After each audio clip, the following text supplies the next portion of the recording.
दशकम् 60 गोपीवस्त्रापहरणम् वदनातुरचेतसोन्वकं भवदङ्घ्रिद्वयदास्य काम्यया यमुनातटसीं निसैकतिं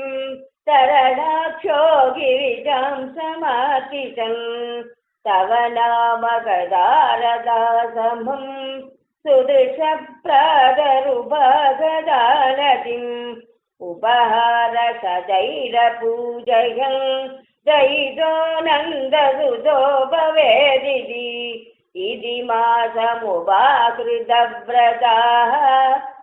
सरलक्षीरविवीक्षता भवान् करुणामृदुलो नदीतटं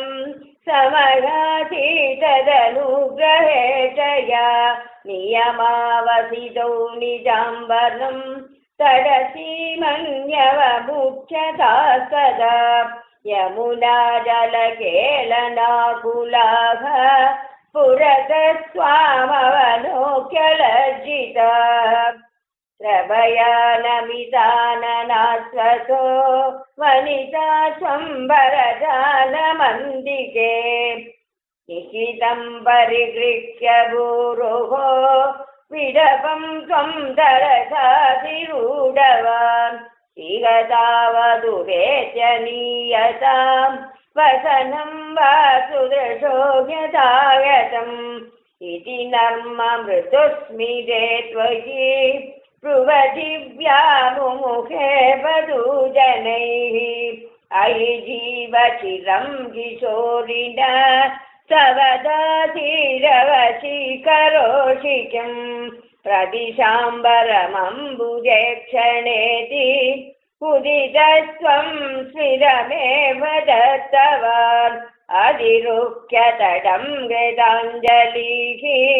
परिशुद्धा स्वगतिर्निरीक्षता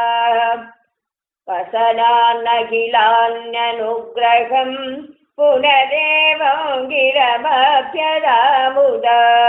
विदितं ननु वो मनीषितं वदितारसिगयोग्यमुत्तरम्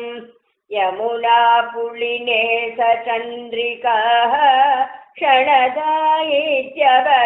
स्वमूजिवान् उपकर्ण्य भवन्मुगच्युतं मधुनिष्यन्ति वचो मृगीदृशः प्रणयादयि वीक्ष्य वीक्षते वदनाब्जं जनगैर्गृहं गताः इति नन्वनुगृह्य वल्लभीः विपिनादेषु पुरेव सञ्चरन् करुणाशिशिरो हरे हर त्वरया मे सकलमयावलिम् कात्यायनी महामाये महायोगिन्नतीश्वरी